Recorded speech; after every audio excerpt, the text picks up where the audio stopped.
As we were editing this episode of Explore, both the men's and women's Everesting records were broken within a few days of each other. First, Britain's former world time trial champion, Grand Boucle and Flèche Wallonne winner Emma Pooley took 15 minutes off Hannah Rhodes's record, which was set on June the 4th. Pooley rode the Hagenegg climb in central Switzerland, which is 6.8 kilometres long at an average gradient of 13%, and to reach the magical 8,848 metres of vertical gain needed to set an Everesting record, Pooley took 8 hours 53 minutes and 36 seconds. Then Alberto Contador, who's won the Tour de France, Giro d'Italia and Vuelta a España before retiring at the end of 2017, broke the men's record, which had been held by Lachlan Morton, who rides for EF Pro Cycling. Contador rode the Silla del Rey in the Sierra de Guadarrama, just north of Madrid.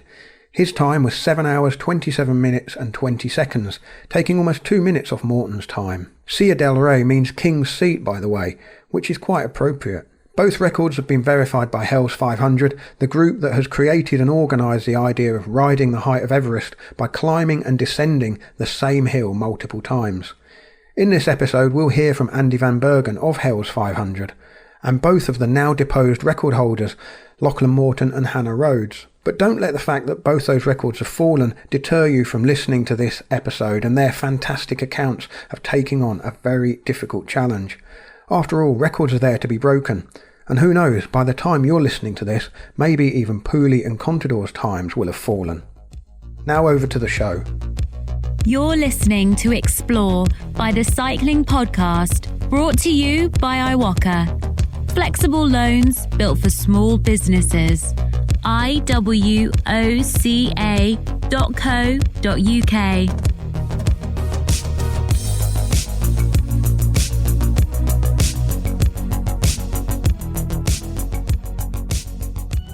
Hello and welcome to Explore. My name is Lionel Burney and I'm joined as usual by Hannah Troop. Hello Hannah. Hello Lionel. And again by Ian Boswell, former Team Sky and Katusha Pro rider, of course, and host of your own podcast, Ian, Breakfast with Boz. That's right. I actually called up your colleague Richard Moore to have him on a forthcoming episode of Breakfast with Boz. So yeah, it's going both ways here. Interesting that. Interesting you selected Richard and not me to talk about the Tour de France. But I don't hold any grudges whatsoever. So there's no competitiveness between you three whatsoever, is there? Absolutely not. No, I'm happy with my silver medal. So what have you been up to in the last few weeks since we last spoke? Yeah, well, I've been still at my home up in Vermont. I've been doing a fair bit of riding. I've actually been doing a lot of KOM hunting, kind of marking my territory up here while other folks aren't riding around. So I've been riding, working, like you said, I've been working on some podcasts, and my wife and I know we spoke about it last month, but actually have the equipment now to get ready for a bike pack trip, which we will do next Monday. Excellent. And taking some recording equipment, going to make a sort of home from home portrait of cycling and domestic bliss is what I'm imagining. Exactly. Yeah, we actually had my wife and I have a little A-frame cabin at the back of our property that some friends who did a cross Vermont bike pack trip stayed at this week. So I was able to go and talk with them and kind of see their equipment, and I am blown away by how little equipment they actually brought with them. I mean, some of just the ability to, make sleeping bags so small and tents that are essentially nothing. We have what we need, but I feel like if I am to get more into bike packing over time, I'm going to need some lighter weight equipment. So planning to pack light, but not too light. You don't want to go without any of the essentials, I guess. No, I mean, their advice was, after a couple trips, you'll know what you need and what you don't need. Indeed. Well, I think it was in our previous episode with Emily Chappell, Hannah, wasn't it? Whose advice was to go with the absolute minimum and work out what it was you missed, so that you would know for next time, rather than sort of pack everything and plus the kitchen sink and work out what you didn't need. Actually go and find out on a short test trip what it is that you can live without. Yeah, I think if you then start to plan to cycle across the continent of Europe, you quickly work out that there's some stuff that you want to get rid of so you don't have to carry it. You're listening to Explore by the Cycling Podcast, brought to you by iWOCA. Flexible loans built for small businesses. If you run a business, find out more at iwoca.co.uk,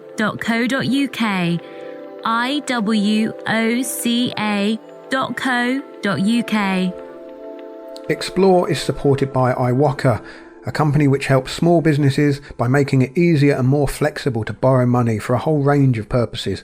Cash flow is often a big issue for small businesses, and the coronavirus crisis has put a lot of companies under pressure. But some have been lucky enough to see an increase in demand for their products or services. Let's hear from Richard, the owner of Power Bikes, an e-bike specialist company that started with premises in Whitehaven in Cumbria and now also has a shop in Dumfries. With interest in e-bikes rising because of the coronavirus crisis, he's been very busy lately. Not that long ago, Richard applied to iWoca for a loan. Let's hear his story. My name's Richard Underwood. I'm the owner of Power Bikes. We are an electric bike specialist company. First started trading, that'll be 1st of August 2017. We started on a small industrial estate in Whitehaven, kind of tucked out of the way. So it started a little bit slow, but once word got out that there was an e-bike shop in town, it grew quite quickly. I think we started our store just at the right time when people were really starting to recognise the benefits of e-bikes. And of course, now just recently, sales have gone absolutely crazy. I'd had conversations with my bank, and I just wanted a little more money to help with cash flow. So I spoke to the bank. I spoke to iWoca just out of curiosity, and they actually made it a lot quicker and simpler than the bank. Basically, the bank wants to know what colour underwear you're wearing for the next 6 months and everything else. iWoca, they took the essential information, made a decision, and okay, it cost me a little more in interest, but you pay for convenience a little bit sometimes. And the money was in the account much quicker, and that straight away is going to benefit a business, because if cash flow is what kills small businesses. If you run out of that, then the business disappears. So money in the bank quicker, much more beneficial for us.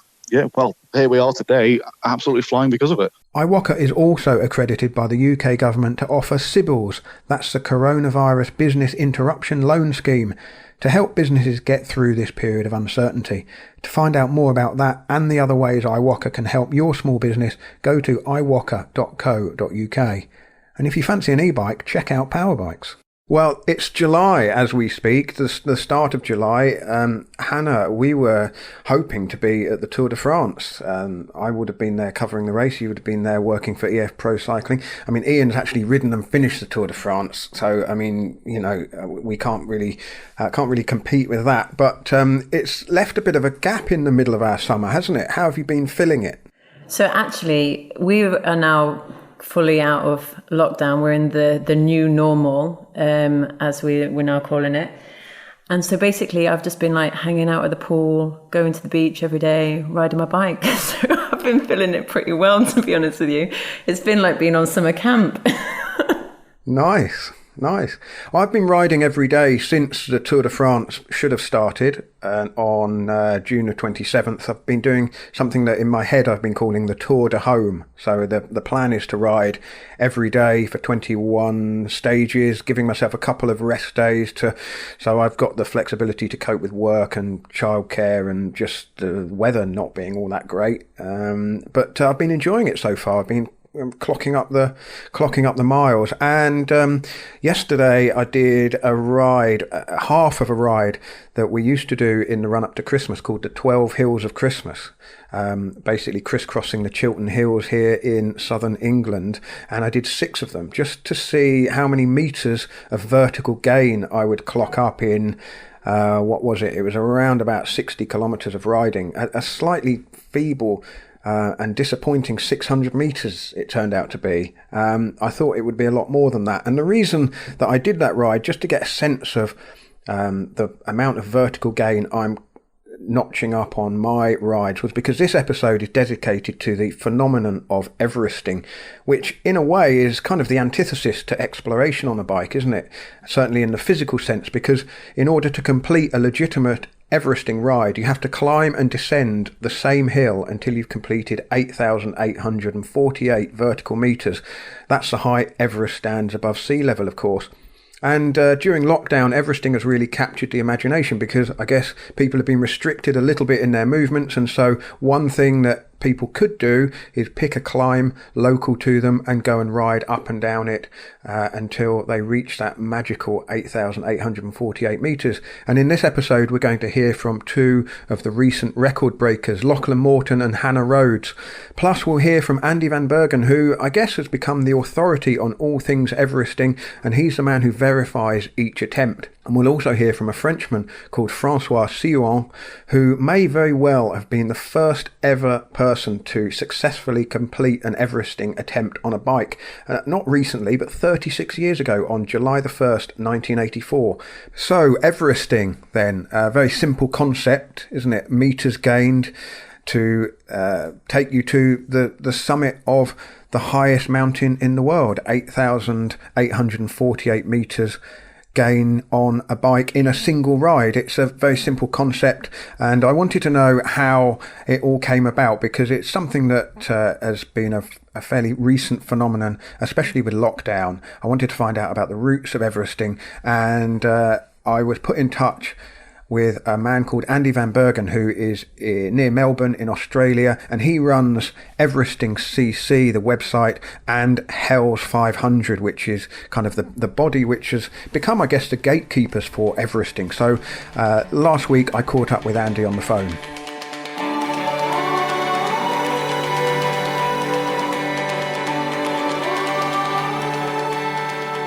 You can imagine if one person had done an Everesting, climbing 8,848 metres, it would have got a lot of coverage. So I just knew that all of a sudden, if we were to explode onto the scene without anyone knowing about it, and then all of a sudden there's dozens of people that have done this on one weekend, it'd get talked about, and that's exactly what happened.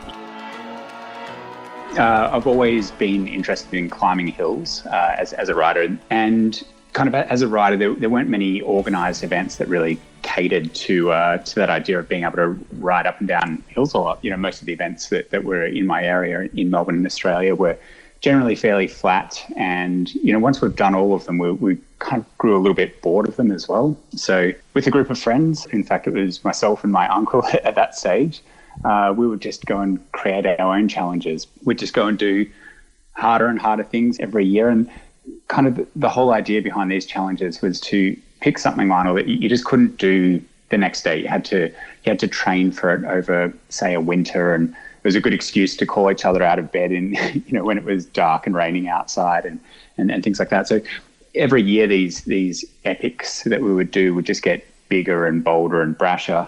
And after about 5 years of that, it kind of got to the point where people were starting to hear about these rides. Of that time, I know it's kind of normalized now, but of that time, if you were to do a ride of 4,000, 5,000, 6,000 vertical meters, people would talk about it. And, you know, we would find that we'd get coverage on local radio or in a cycling publication or something like that for doing one of those rides. And I know that's so normal now, but these rides really did stand out. So we would get people from all over the world saying, hey, Andy, I want to come and join these rides that you're doing. And it kind of got to the point after a couple of years of that by 2014, I knew that I needed to create something that would cater to riders from anywhere in the world.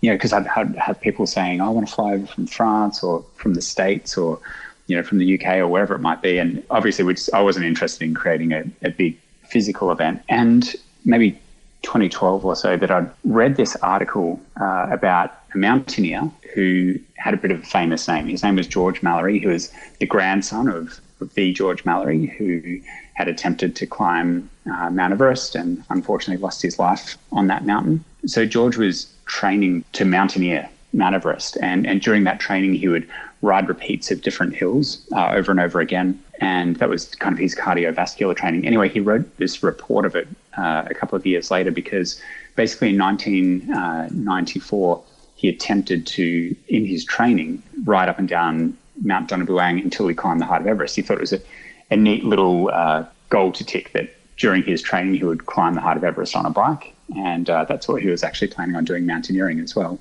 So I'd read about this. It had been brewing in the back of my mind for a couple of years. He did that ride back in 1994. I read about it nearly 20 years later, and there was just this beautiful idea of, okay, well, here's something that potentially people could do anywhere in the world. They would just pick one hill and they would just ride up and down that until they climbed the equivalent height of Mount Everest. There was something really pure and beautiful about that kind of led to that idea of, okay, well, here's something that we can all do together, and we can all be united in this one simple act of Everesting. So when was your first official or semi-official Everesting attempt? That was in February of 2014. Yeah, reached out to this community of people that I said, had wanted to come and ride with us. And it was over 100 people. They were sworn to secrecy, let them in on this idea. And they had a couple of months to train for that.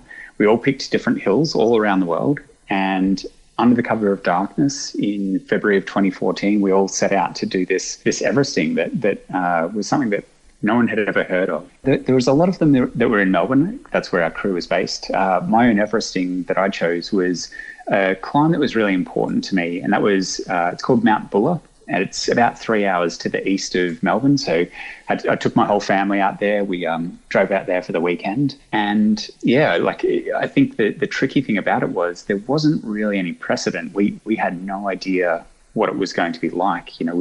This was going to be one of the longest rides I've ever done on the bike. Obviously, the most amount of climbing, and the length of time on the bike as well was something that I'd only really done maybe once or twice prior to that. So it was an interesting weekend. I've still got the original email that I sent out to the crew, and basically I'd set some parameters there because, the more you think about a challenge like this that's non-geographically specific, but you want people doing the same thing, the more you realize, okay, well, there needs to be some basic boundaries, and those boundaries still stand today, and they're fairly simple. You pick one hill, you ride repeats of that hill on the same climb until you climb the height of Mount Everest.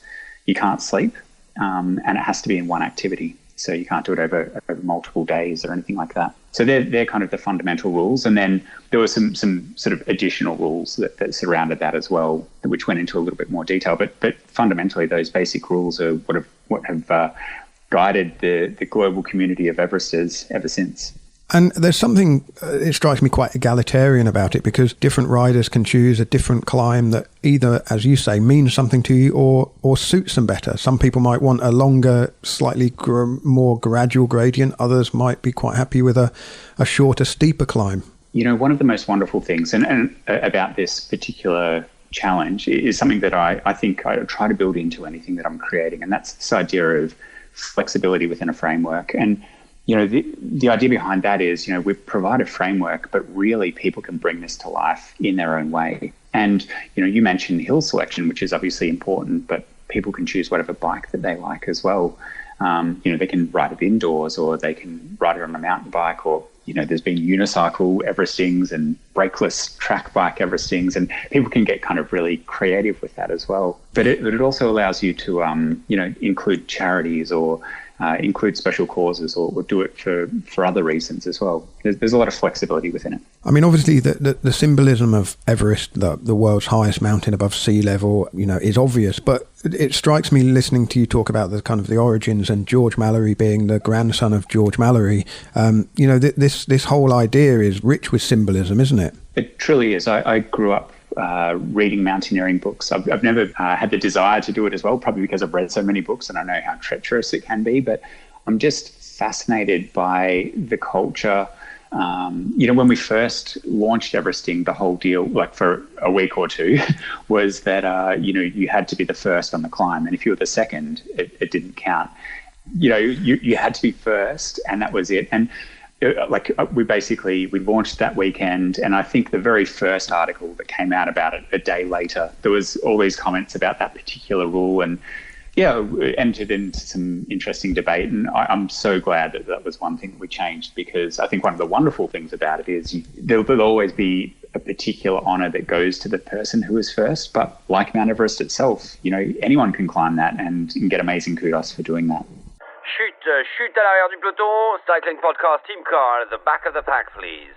This episode of Explore is supported by Babbel. Now, if you're thinking of visiting another country when you can finally get on your bike and go and explore, you want to be able to speak a bit of the language, don't you? I find it always comes back to me over the course of the Tour de France. My A-level French sort of begins to return to something approaching useful. I've been actually doubling up with Babbel recently. I've been doing the Italian course from the beginning, and I've been trying to brush up on my French as well, and it's become a bit of a habit already, really. I've been using the app on a daily basis. I get a little reminder on my phone to do my 15-minute lesson, and I work through the exercises and the process of getting the answers right. It's a real morale boost when you hear the little bing to say that you've got the answer right, or that you pronounce something not too badly. Something that I'm sure Daniel Freeb and Rob Hatch of the Pronunciation Police would be absolutely agog to hear that my pronunciation is coming along. Anyway,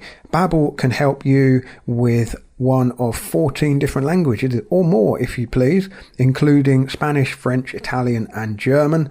The lessons have been lovingly created by over 100 language experts, and that's real people, not a machine. And so you are using sentences as they would be used in the country by a native speaker. And I always think that helps. You're working through real life examples that will be useful to you right from the off. So if you would like to try out Babbel, they're offering all of our listeners 6 months free if you purchase a 6-month subscription by using the promotion code CYCLE. So go to babbel.co.uk/play and use the promo code CYCLE when you sign up for a 6-month subscription. That's babbel.co.uk/play and use the promo code CYCLE, or check it out in the App Store.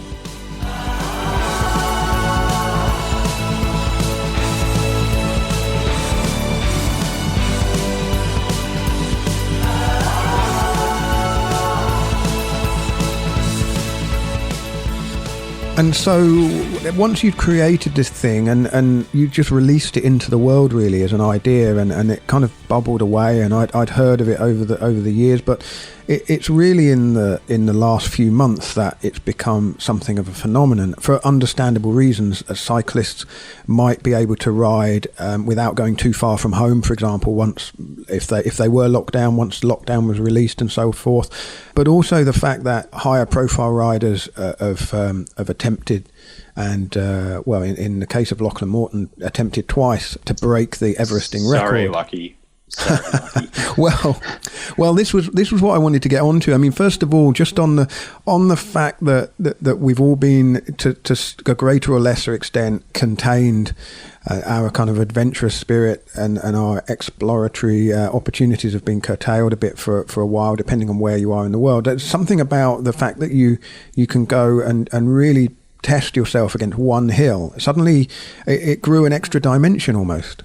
Yeah, it really did. And I think there's a couple of reasons why it's really exploded into popularity. And like you said, Lionel, we know that people have known about this concept for a long time, just the way that it's referenced. And probably even a year ago, it was really interesting to see that when people were talking about Everesting, it was no longer followed by, which is the act of climbing repeats of the same hill until you climb the height of Mount Everest, which is something we'd seen for years. Whereas now just you could say the word Everesting and generally cyclists would know what it is that you're talking about. And we also knew that it was being talked about in the pro peloton. There'd been a couple of pro riders that had done earlier Everestings, Jens Voigt and Richie Port and Cam Worth, and the isolation were everywhere around the world that had different layers of isolation. Some places like obviously France and Spain and Italy, you literally couldn't leave your apartment. So the idea of being able to use all this training that you had and all this, like you said, adventurous energy and channel that into a challenge in your own living room, basically on a trainer on Zwift. That was really powerful. And, straight away we saw a big increase in people doing virtual Everestings, which is something that we've been doing for a couple of years.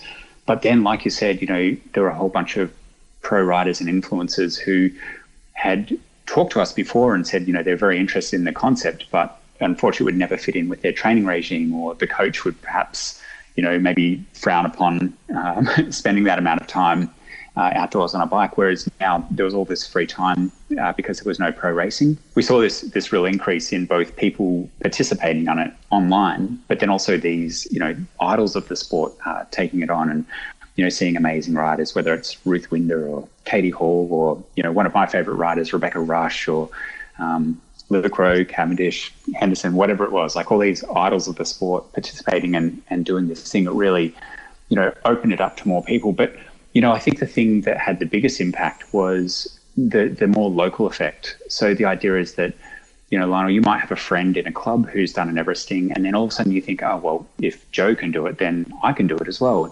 The pro riders are going to go back to racing fairly soon, but it's really the pipeline that's been built by that network effect of real life people that are doing it, regular cyclists, and that's where the real explosion has happened. So for you, is it the achievement of just completing the challenge, or is it actually the pursuit to lower the amount of time it takes, break the record for an Everesting attempt? What really kind of fires you? Oh, absolutely, the former. And the records are something that's actually really interesting that, we never, ever intended that to happen. And in fact, before Phil Guyman broke the record a month or two ago, that record had stood for a good 2 years.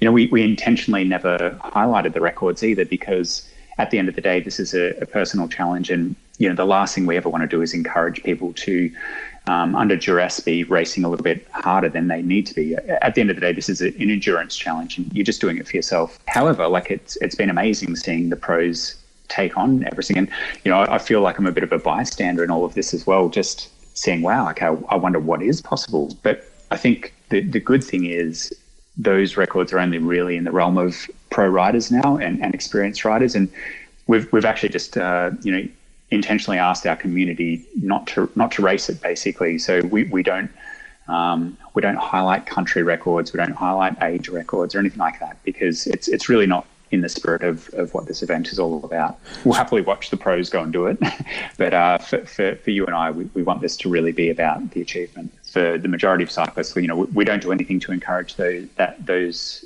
records. It's really about doing this for yourself. The Cycling Podcast is supported by Science in Sport. Science in Sport. Fueled by science. Thank you to Science in Sport, who have supported the Cycling Podcast since 2016. Science in Sport's range of energy bars, gels, drinks and recovery products can really help make your fueling more efficient, whether you're going on a long ride or a short one, or whether you're going to be racing or whether you're going to be taking it at a more sedate pace. You still need to keep hydrated and fueled so that you can, not hit the wall, basically. They're also launching a range of products designed for turbo training as well. And, the summer will give way eventually to the autumn and winter. And even if the recent turbo training boom has faded a little bit, everyone will be back on their turbo trainers over the winter, I'm sure. Now, all Cycling Podcast listeners can get 25% off Science in Sport's range of products by going to scienceinsport.com and using the code SISCP25 at the checkout. That's SISCP25.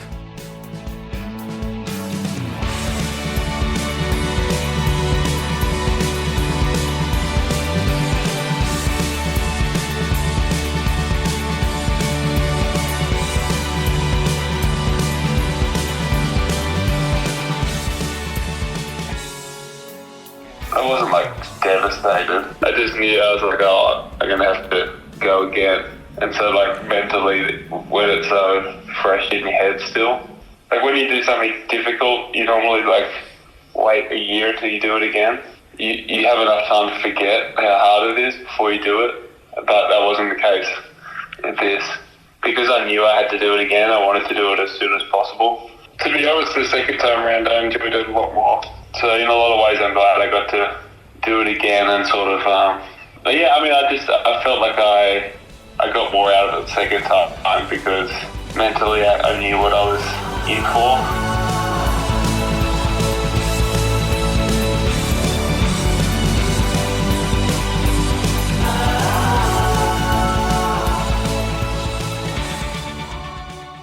So tell me about Lachlan Morton then and his almost back-to-back attempts. I mean, pretty mind-boggling, really, just on a physical level, let alone the mental level of finding out he'd come up short and then deciding to do it again. I mean, rules are rules, though, right? Yeah, rules are rules, and I think people have sort of followed the story, but Lockie set a time of 7 hours and 32.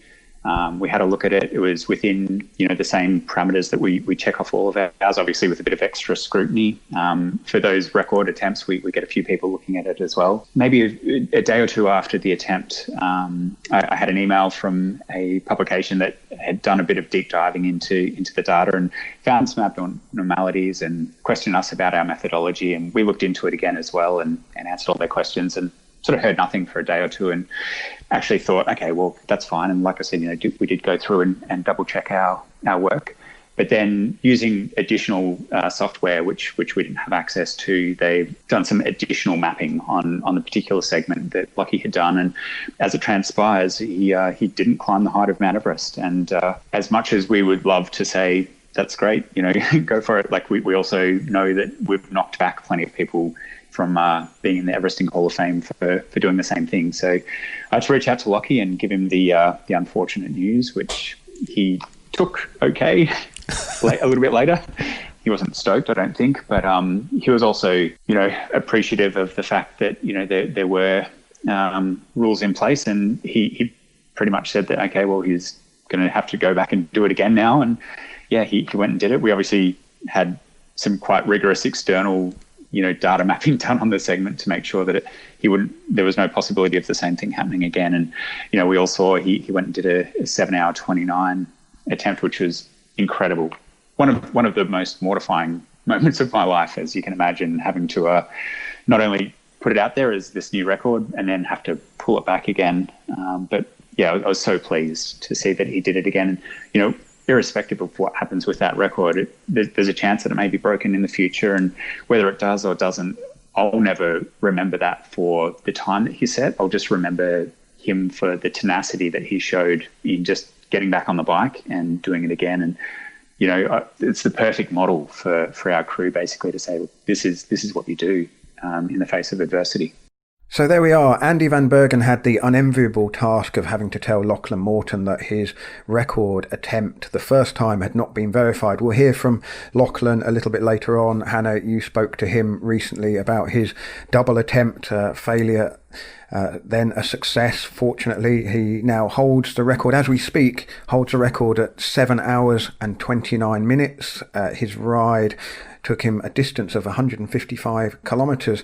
But Ian, you've raced up all of the mountains of France, Italy and Spain during your pro career, but what do you make of this Everesting phenomenon, the idea of spending upwards of 7 hours riding up and down the same hill? Yeah, it's been a bit bonkers kind of following along as, more athletes and, a lot of pro riders have kind of set out to break and set this record. In the early days of lockdown, I was following Phil Guyman, who set the record, then another American mountain biker did it, and then Bookman from Bora did it, but he had a similar incident to Lachlan where his time was not official, and then Lachlan not just doing it once, but essentially doing it twice over the course of a week. It's just a daunting task, and I think personally, just to repeat the same climb for 7 hours, there's a lot that goes into just the preparing, mentally for a day like that, because up and down the same climb, there's a lot to consider, both, which tactic is best, a long climb or a short steep climb. And I've considered doing it. I probably won't, because the record is pretty, it's a high standard now. But you have to also think about, picking a descent that's, safe and easy to come down, because I'm sure at the end of 7 hours, you can, be in a pretty big state of fatigue and you don't want to have a spill at all. In terms of comparing it to a race day on the bike, I mean, roughly, do you know off the top of your head roughly what the most amount of meters gained you would have had in a stage race or a classic? I mean, I think some of the big days of the Giro were maybe around 4,000 meters, but that's a huge day. That's a day that, on the team bus, you're really gearing up for and thinking that's, half of an Everest challenge. And stages like that are relatively few and far between. Maybe some stages once in a while up in Andorra have something similar in the Vuelta, but that's just, it's an immense amount of climbing. And, when you hear the stats off Lachlan that, it was still under 200K, but with over 8,000 feet of climbing, that's just it's a phenomenal feat to do it in the time that he did it in. Hannah, you spoke to Lachlan, and the lowering of the record is not necessarily something that Andy Van Bergen really had in mind when he created the phenomenon of Everesting. I mean, it's a feat in itself just to complete an Everesting, really. Yeah, and I'm speaking to Lachlan. I mean, he's always so super chilled around life and things in general. And actually what's quite interesting, where you said, Ian, about, having to choose the descent, with what Lachlan was doing, and he explained that even on the descent, they had to think about what was going to be the best descent to decrease that time that it took to get to the record. So Lachlan was saying that the descent that he took was just a straight descent, and he was getting up to almost like 100 k's an hour on the descent. So there was no time to even really relax on the descent going down. It was full concentration even doing that to then start again. So, and yet to then mentally prepare yourself to go in it, to do it the 7 days later is quite incomprehensible. He still felt like his body wasn't really recovered going into it that second time. So I just can't even imagine, get my head around trying to do it, really. Well, Hannah, let's hear your chat with Lachlan Morton, a pro rider for the World Tour team, EF Pro Cycling, of course, and his 2 attempts were on the West Rift Canyon in Colorado in the United States of America. It's cool that, during the lockdown, there's so many people getting involved in it. It's something anyone could do. So the more I thought about it, the more I was like, you know what, I might just give it a go. And then, I guess, a week after that, I just went and did it. No, I mean, if you're trying to go fast, you need something, basically as steep as possible, and as straight as possible. Because that allows you to, get as many meters as you can every time you're going uphill. And then when you're going downhill, you're able to, descend really fast and get that out of the way, so you don't waste time going downhill, basically. I mean, being here in Colorado, there's not many roads like that. We're in the mountains, so most of the stuff has switchbacks and all that sort of stuff. Also, didn't want to travel anywhere, and it was about 45 minutes down the road, and it's a climb that I'd ridden a couple of times in different races before. It was a hill. It was pretty high. More altitude than you really want. There's no perfect hill, I don't think. Well, there probably is, but not here. So basically, how long was the climb that you were doing it on, and how many meters did you gain each time? Because you had to do, 42 or 44 reps? I mean, the second time, I did 47 reps. Oh, I did 48. I did an extra one. But yeah, so 47 laps, and it was 100 or just over 190 meters. That basically broke down to 1.6k or something at about 11.5%. So it was more or less for me. I think it was about 8 to 9 minutes going up the hill, and then 1 minute to get down. So basically, you're only having kind of a minute worth of recovery in between each ascent. Yeah, and you're also doing 110k an hour every time you're going down the hill, so you're not really fully recovering, You're still pretty on it. It's one thing if you're trying to just do it, it's another if you're trying to do it fast. The record's no joke. You've got to be getting after it pretty good the whole time. So yeah, there was no stopping. But you can get bottles and food and that from, I had my dad there, so he was giving me the bottles and Snickers bars. No, it was almost exactly what I thought it would be, to be honest. You feel pretty good initially. You sort of start doing the laps and you're like, oh, this won't be too bad. And then you start to break it down into sections, to make it more manageable in your head. And so for me, that was halfway. I found it most difficult from halfway until 10 laps to go, because once you get to halfway, it seems like an impossibly long way to the end, to maintain the same sort of pace and to just do that many laps. It gets exponentially harder, right? Because you're sort of trying to hold the same pace as your legs just get worse and worse and worse. So it requires more of you mentally and physically as you go. But then once you get to 10 laps to go, it's just, I don't know, there's something about counting single digits. It seems easier again. Did you do anything like kind of helped you? Like, were you listening to music or anything like that? Or did you say, right, okay, I'll do these 10 laps and then I'll do something that will be a bit of a treat, like on the next lap, like eating some food, or what? How did you kind of break it down in that sense? Yeah, the first time I didn't take music, and that was the big mistake. I got like genuinely a little bit bored on the first attempt, like halfway through, before it got really hard, because you're just doing the same thing. But second time around, I had a good playlist. You know, there's enough to focus on, like especially when you're trying to go fast. There's enough to focus on, like in the moment, that you don't really have a chance to think too far down the road. Like any of those hard pieces, you always have like a rough patch. And there was a few, like both times, there was maybe like three or four laps where I was just like, what am I doing out here? Like, this is stupid. I should just stop and not do this anymore. But then, you come back round. You had basically said straight after the first attempt, I'm never going to do that again. And then obviously the news came around that it wasn't verified. Yeah. And I guess if you leave that hanging over you, that you want to go out there and do it again, like it's just going to build and build that kind of, the thought of like it looming ahead of you, isn't it? Whereas if you just kind of like get out there and get back on it and do it again. Was there anything you kind of learned, you kind of thought, okay, this is going to be tough, and this will be the moment where potentially I'm going to find it hard, but you can get through it as well? The thing is, it's like, it seems like a big deal, like, online, and like everyone knows you've gone to do it, but the reality is it's just like me at home. It's just me going out to a hill, like not far from where I live, and just riding up and down it. That's why I wanted to do it sort of sooner. But yeah, I mean, like mentally, the second time round, I just sort of understood that you've only really got what you've got, like you can only squeeze so much out of yourself.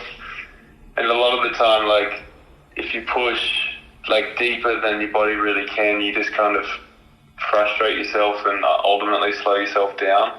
There's something that makes it easier about knowing that like you're able to push to your limit. You don't have to like squeeze the lemon, like it's just a matter of like finding that spot and then staying there for like 7 hours.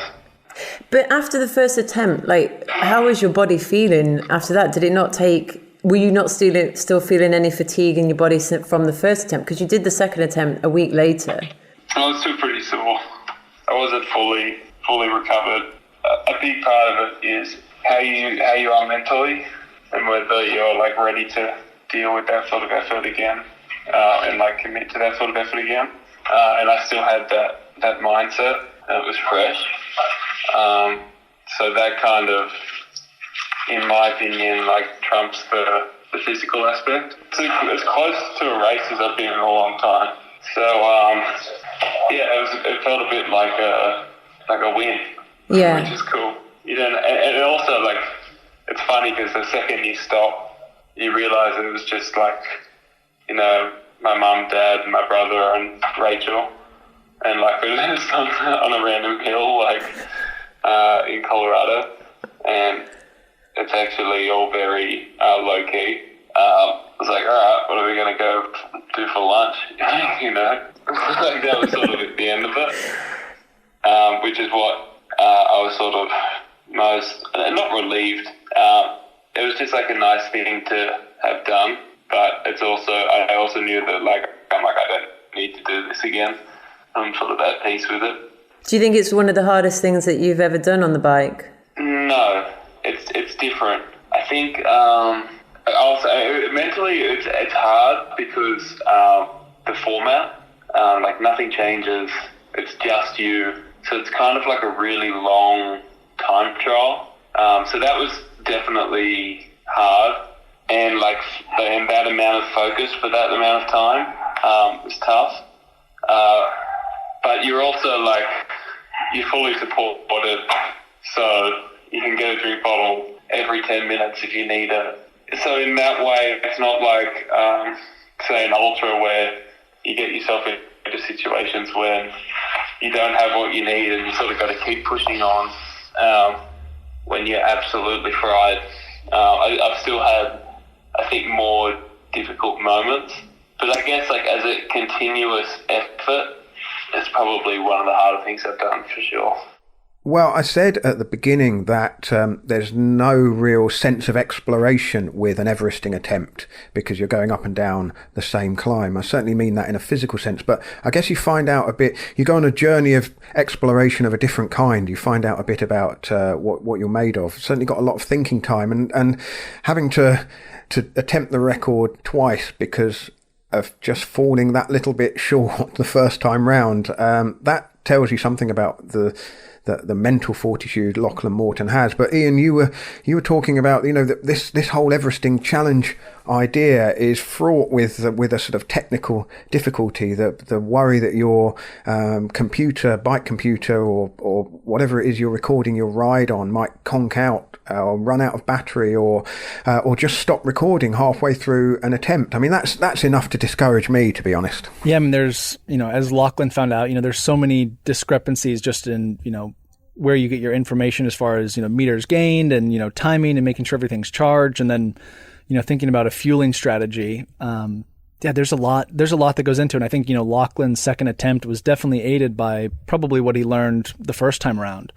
And, because this record has become highly competitive, I would say at the pointy end, it is taking riders. And, I think even with Lachlan that their sports, the principle of EF, JV was pretty heavily involved just to, kind of crunch some numbers and see what was possible. And it's taken the whole challenge to a new level, which I think in a way is pretty fantastic for cycling fans to see, because they can go out during this time when there isn't any racing happening and, go for an Everest attempt themselves.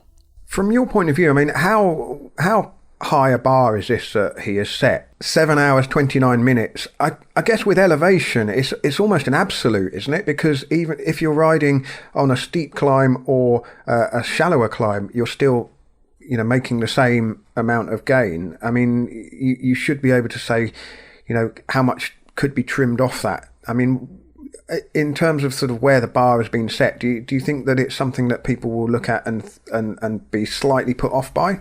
I think that Lachlan's just timing. I know Lachlan pretty well from racing back in the day, and he's a phenomenal, he's incredibly talented. He did do the effort at altitude, which maybe would suggest that, it could be beaten if it was done maybe at a lower elevation. But I kind of look at it similar to the hour record or something, where it's kind of inspired a lot of, high-end professional athletes to consider doing this and go after that record.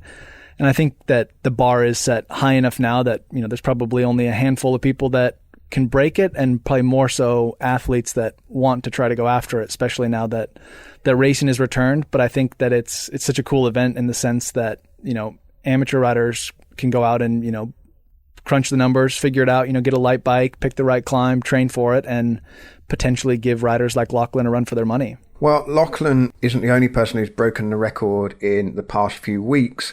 The women's record has been broken a few times in quick succession. At the end of May, the Bowles Dolmans rider Katie Hall took 2.5 hours off the previous record. She was on a climb near Santa Cruz in the United States, and that took the record to 10 hours and 1 minute. And then Lauren De Crescenzo, a former US pro rider, took 4 minutes off that on a climb called Hogpen Gap in Georgia.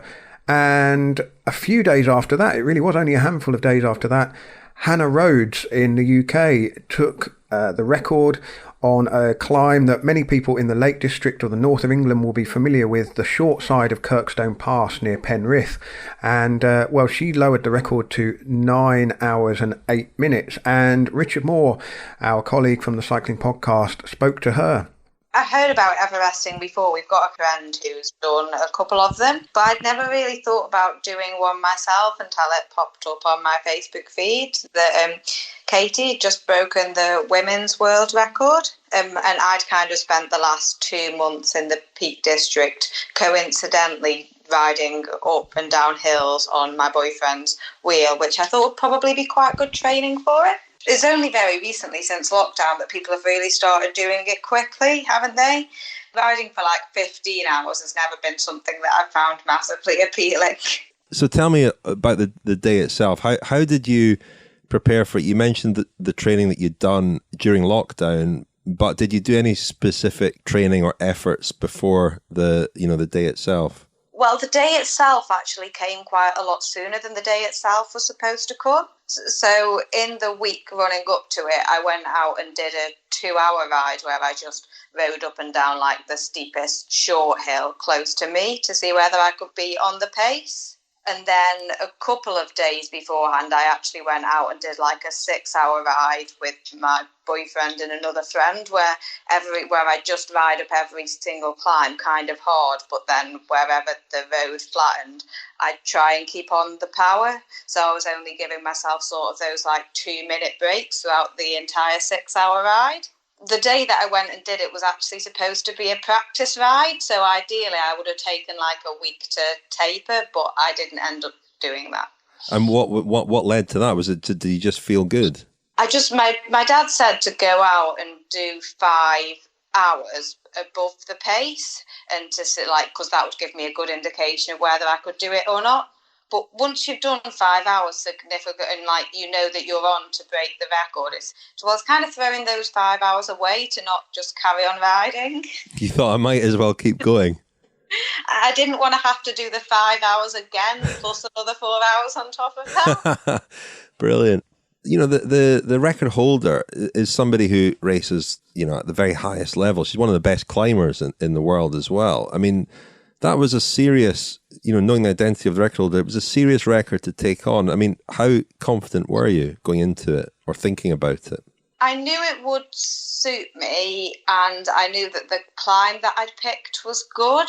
I guess what I didn't know was how I would cope with going for the full 9 hours without taking a break. I know over 6 hours when I can have a coffee stop that I'm strong enough to hold a power up the climbs that would put me on pace to break the record, but I really had no idea whether I could ride for 9 hours without a break, without bonking or cracking. Well, I was going to ask you about that. I mean, if you're just going up or down, how do you fuel? Yeah, I guess you just kind of eat constantly. I just looked for what I like, a carbohydrate mix which would allow me to take on as much carbohydrate as possible, and spent the 2 days beforehand resting and making sure that I was eating quite a lot more than I normally would do, so that my stores were properly topped up. I knew the biggest thing that would stop me from doing it would be bonking, rather than being half a kilo to a kilo heavier. My descending is not the best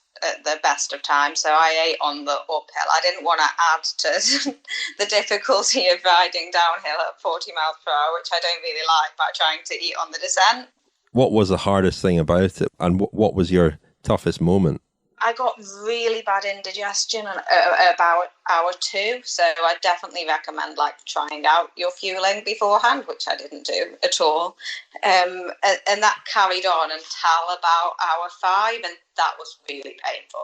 Then hour 5 to 7 were quite hard, just because you're tired, but also you've got to do a lot more. Fortunately, a friend and my dad and brother turned up at that point, which was really helpful. I guess it was all quite hard. I'm not really...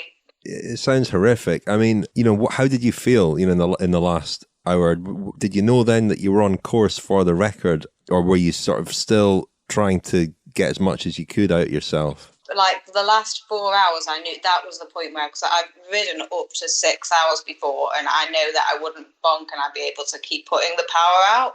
For the last 4 hours, the biggest worry in my head was just that I was going to crack completely. So I kind of knocked it off, because I knew that I was on course for the record, and I didn't want to lose it by cracking. I mean, how did you feel then, finishing it and realising you had the record? Well, I didn't know, and I'm a pretty pessimistic person, so I mainly felt worried that I wouldn't have done enough reps of the climb.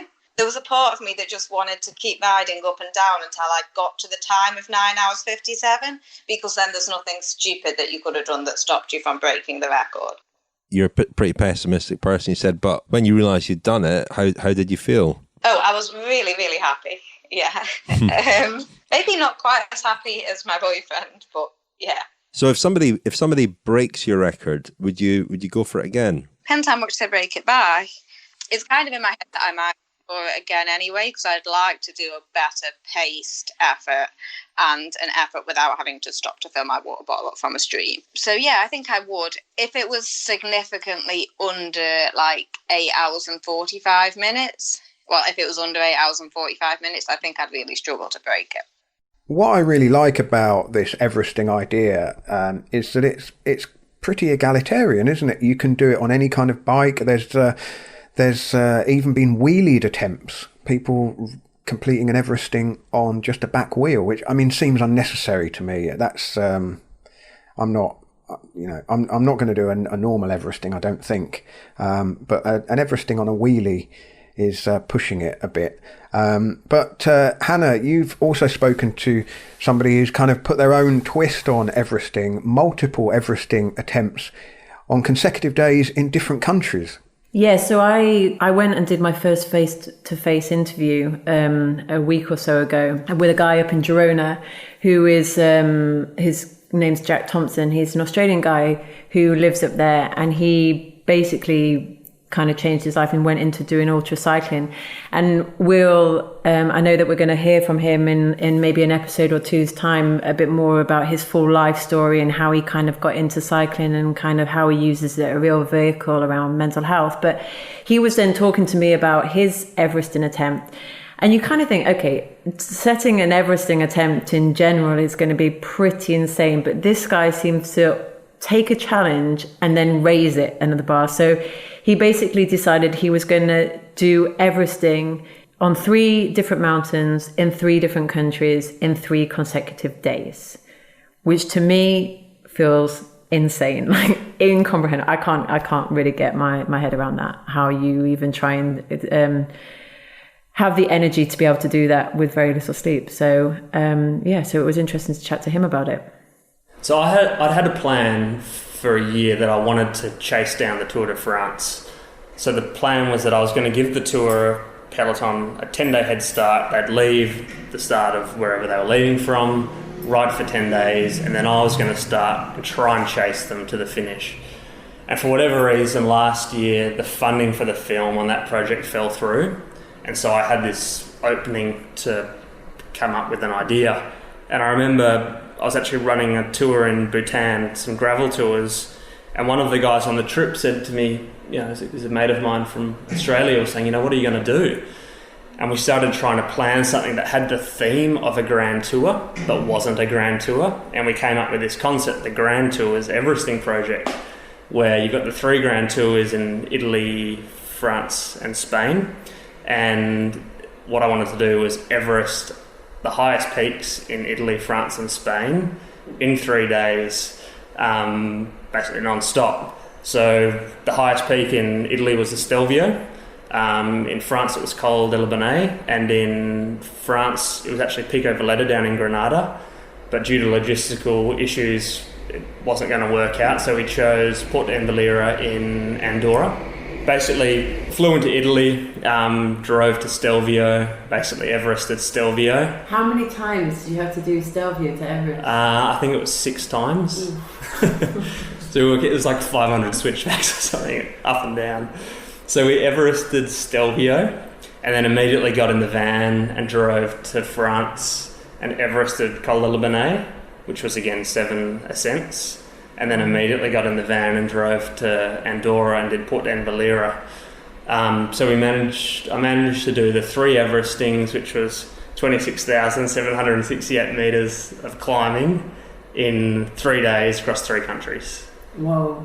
And probably that is the kind of ascent that they would do in total across maybe they would do a bit more in the Tour, but around about that kind of level. Yeah, that challenge pushed me, especially the final climb, because it was 40 odd degrees in Andorra, obviously at a little bit of altitude, and after 3 days of living in a van, my nutrition was out the window. I was eating Burger King and I just couldn't get enough calories in. And that's the first time I've really struggled in a challenge, but we managed to get through it, and we had an hour to spare at the end, so I remember listening to you say in one of the videos that whenever you're going through a really hard period or a hard moment in a challenge, you break it down to actually the percentage of your life that you'll spend in that moment of real kind of suffering. Yeah. And in comparison to the rest of your life, that it's nothing. Yeah. Like, how did you start to think of that kind of, or like try and break it down in that kind of way? One of the things I do when I'm riding is, like, to pass the time, I'll do my times tables. So I'll pick any number, so 37 for example, and I'll just work through 37, 74, all the way up.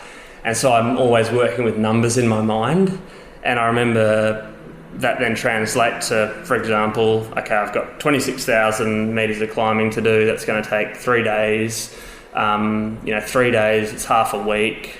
That's, 1/8 of a month, whatever, like I just start breaking things down into these micro segments again.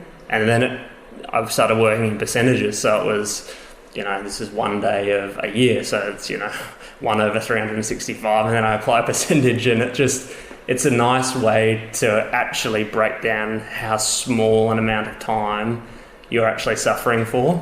And so while at the time it feels like, oh my God, I've got another 6 hours of this, like 6 hours is only a quarter of a day, like it's tiny. And for me, that helps. Well, at the start of the podcast, I talked about what may be the first known Everesting effort on a bike. I really love the sort of symmetry of George Mallory, the grandson of the mountaineer George Mallory, who, of course, died during a mountaineering trip to Everest in the 1920s. And George Mallory, his grandson, did the first Everesting on a bike, we thought, in 1994 in Australia, as Andy explained. But with the phenomenon having kind of taken off in recent months, Andy received an email from a Frenchman called Francois Sillon.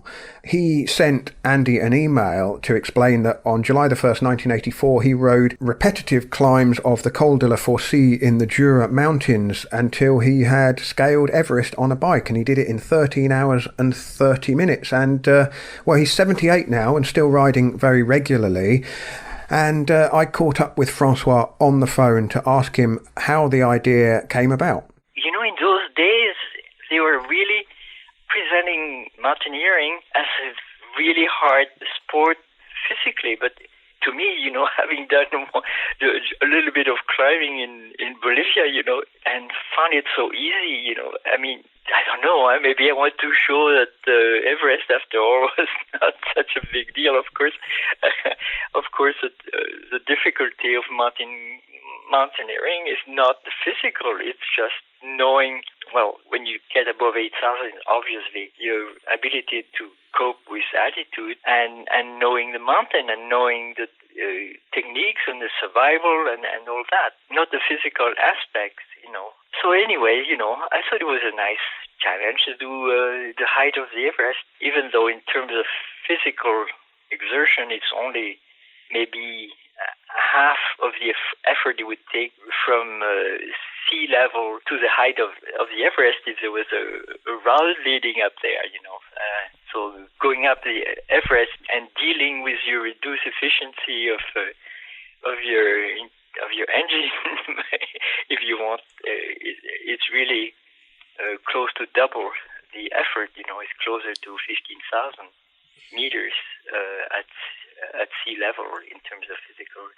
In summer 1984, 36 years ago last week. And in fact, July the 1st, 1984 was my 9th birthday. So I remember that day, actually. So I remember what I was doing on the day that you were riding. So you chose a climb, and tell me why you chose this particular climb. I lived less than 10 kilometers away from the bottom of the climb. Of course, it's not the optimal in terms of minimizing time, because to minimize the time, you have to have a steep incline. But I've always preferred to climb 6-7% than 10% or more, So the first half is just under 6% for the average of first 6 kilometers. Then it's slightly over 7% for the last 5 kilometers. So it falls in a range of percentage that just suited me. And the downhill is fairly fast. I mean, it's not the fastest, but you don't have to brake all that much, so you can do without taking chances. You can go down in 12 minutes or a bit more, So it's, you don't lose too much time going downhill. So I thought it was okay for that. And then of course I could have local support because there was at that time I had the bike club from which was local. I got in contact with the owner of the Peugeot. As told in the story in Everesting.cc. I got the owner of the shop to lend me his Peugeot carbon bike. It was a little bit lighter than mine. It was 8.2 kilos instead of maybe 9 something for mine.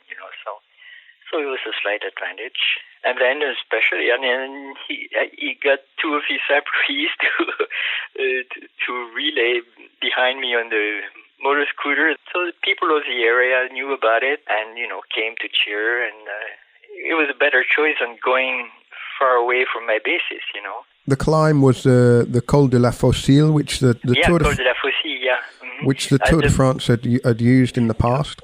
Yeah. And you had a Peugeot jersey, the famous Peugeot jersey. Yeah. I still have it actually. Yeah, so so that was given to me by the owner of the bike shop. Yeah. And how long did the ride take you? I remember I started at 6:12, and I finished the 13th climb at 19:42. So it took me 13 hours and 30 minutes basically to do the 13 climbs.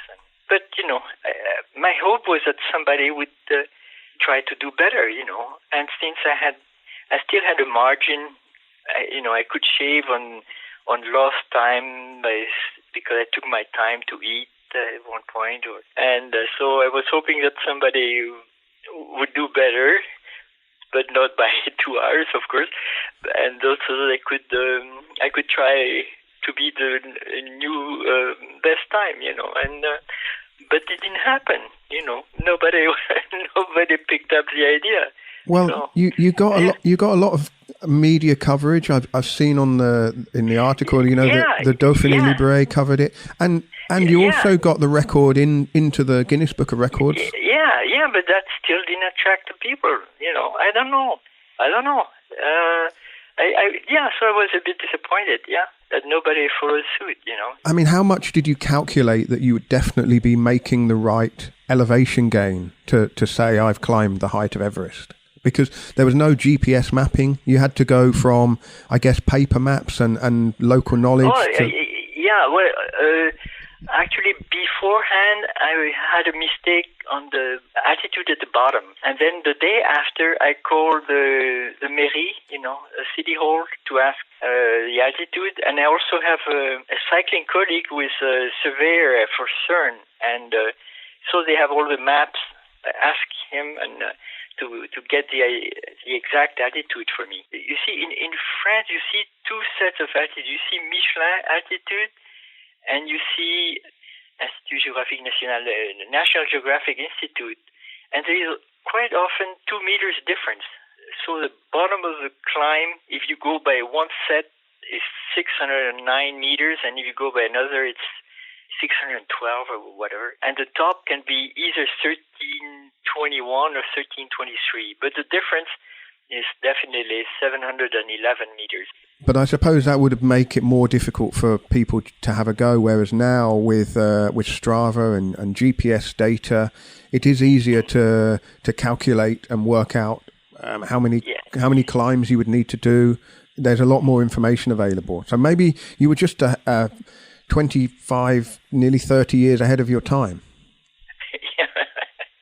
Yeah. Mm-hmm. And so, thinking about the recent developments, the act of climbing the height of Everest on a single bike ride has become very popular. People are doing it all around the world now. And so, how did you kind of hear of Andy's attempt to basically make an official Well, he's basically made an official apparatus for people to submit their rides, and then he and his group will verify that the ride meets the criteria. Yeah, well, with this confinement, of course, I had time to devote to things I would not do otherwise, so I said, I wonder, I had heard about this Everesting with Jens Voigt and other people like that, and so I figured I would look, but who is behind all this? And so basically I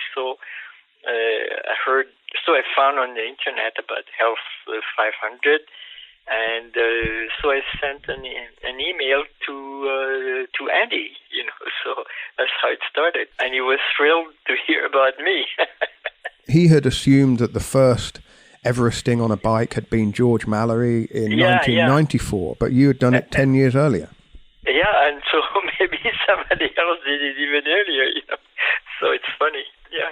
And what do you think of the record now, Lachlan Morton and... Now it's becoming really serious business, so to me, I would prefer people choosing longer climb, that because I think it's different doing, first of all, if you make short climbs with little altitude difference, you have so many repeats that you need more and more accuracy on the altitude difference.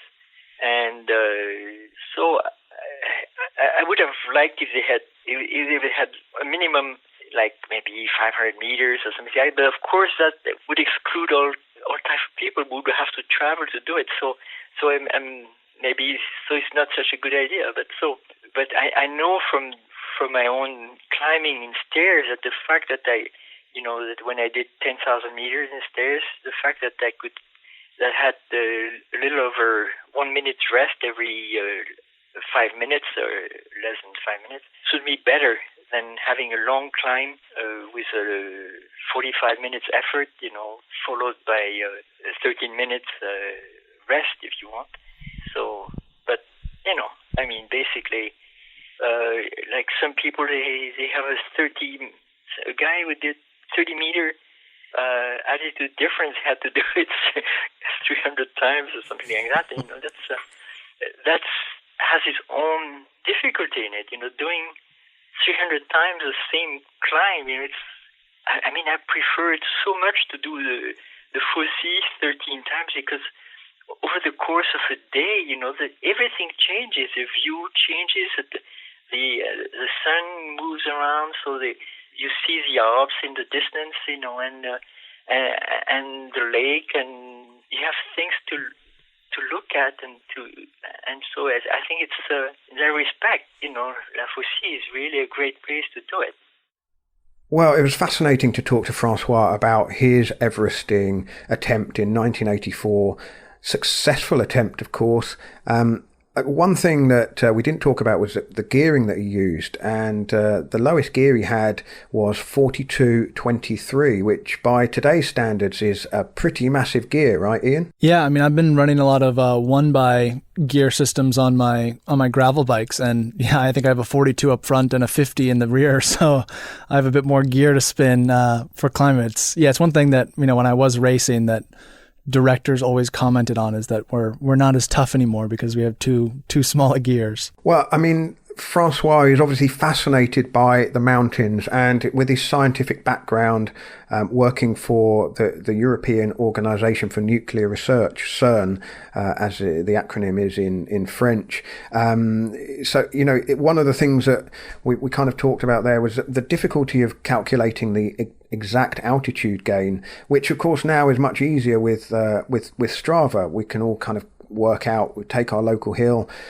see how many meters of elevation one ascent will give, and go from there. It's a lot easier than trying to do it by, well, as Francois was saying, just double checking the elevation stats with the local mayor's office. That's one barrier that has definitely been removed for people now, and probably explains why the Everesting idea has gained in popularity in recent years. Just another note on Francois.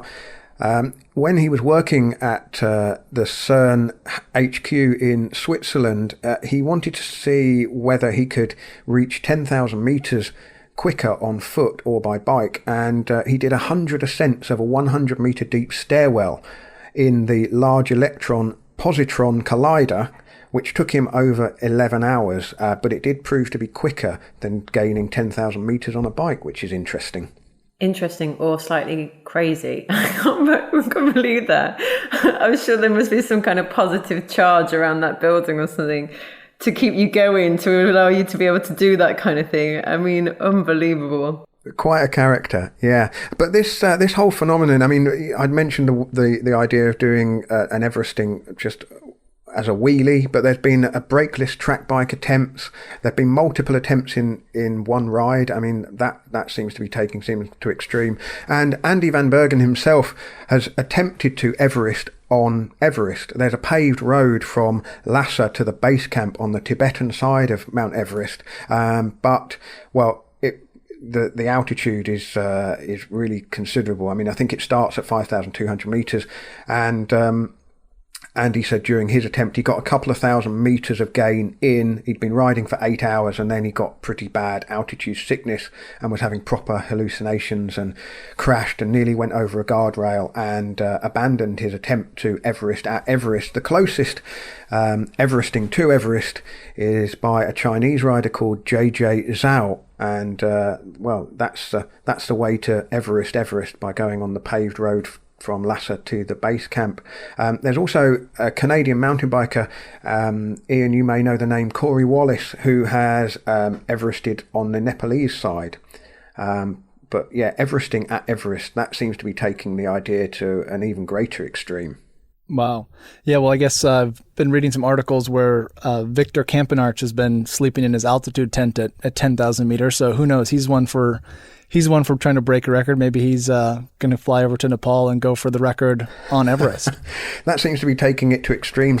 What can the possible gain be? Is that not just law of diminishing returns once you get over that height? Yes, I think most people would probably agree that it's just too much. It's just too stressful on your body. But I guess he's experimenting, and now's the time when before racing returns that I guess you can put your body through some tests and see if there is any benefit. But I think that conventional science would say that sleeping or spending any time at 10,000 meters is probably too high. Last question for you on Everesting, Ian. If of all the climbs you've ridden across Europe and North America and the rest of the world, is there one that you could stand to make an Everesting attempt on, something that you're going to be seeing for 7.5 hours? Well, let's be ambitious. 7 hours 25 minutes. Ooh, I'm not the best descender, but if I had to pick a climb that was entertaining enough to repeat, I would probably do Col de Lombard from Nice up to Isla 2000. We did it in the 2016 Giro, and a lot of riders recently have been spending time up there. But it's a beautiful climb. It's steep enough to probably actually be a record attempt. And you're in the mountains, so it's a bit cooler up there, and some gorgeous views and no traffic. Hannah? Put you on the spot there. I have to think about You're not committing to a record attempt here. I just want to make that clear. I don't know, actually. None around here because it's too hot. Especially right now, at the moment, it's way too warm. I'll have a think about that, Lionel, and come back to you, because I feel like if I do say it, then I might commit myself to it mentally that I have to go and do it. So I'm not going to say. Well, Andy Van Bergen said that whenever he's contemplating an Everesting attempt, what he does is he commits it to the public record. He basically says on social media, I guess, that's what he's doing. And then once you've committed publicly, you can't back out. Exactly, which is why I'm not going to say it on a podcast. Absolutely. Well, the last word to Francois Sioan then, because I asked him at the end what his best tip would be for somebody who's thinking of making an Everesting attempt, but perhaps is at the very beginning of their climb. And he suggested pick a climb you like and start off by doing 4 reps and then maybe 7 and then 10 and see how you're going. And I think that feels like quite a modest and manageable way to attempt it. And Andy Van Bergen suggested that if I can't tackle the full Everesting challenge, what about a half Everesting? I wonder if I could do a half Everesting in the time it took Lachlan Morton to do a full Everesting. I still think that would be a push. I think you can do it. There you go. I think you've now committed to yourself now, Lionel. Yeah. That's it. By next episode, we want a date. Put it out there. A date and a time when this is going to start. I'm trying to work out here whether I've stitched myself up or whether you two have stitched me up. But, well, I'll think about that. I'll see how the Tour de Home, if I come out of the Tour de Home with, real form, then maybe I'll give it a go. But I've got a couple of climbs near me in mind that I might go and just try and do half a dozen reps of and see what the experience is like. Well, that's our episode on Everesting. I think we'll branch out a little bit more in next month's episode. Hopefully, we're getting to the point where we can start bringing some stories of adventures to far and wide. Ian, you're off on your bikepacking trip, so hopefully you'll be sending in a fascinating audio diary from your ride. We're looking forward to hearing that. In the meantime, listen out to all the rest of the episodes that we've got to offer on the Cycling Podcast. We're looking forward to racing resuming at the start of August, and we'll be covering that before hopefully heading off to the Tour de France at the end of August. Thank you very much to everyone who has helped us with this episode, but especially to Andy van Bergen. And if you want to check out the rules for an Everesting attempt of your own, or look at the Hall of Fame, you can do so by going to the website everesting.cc. This has been an episode of Explore for the Cycling Podcast. The producer was Will Jones. Thank you very much from me, and thank you, Ian. Thank you, Lionel. And thank you, Hannah. Thank you, Lionel.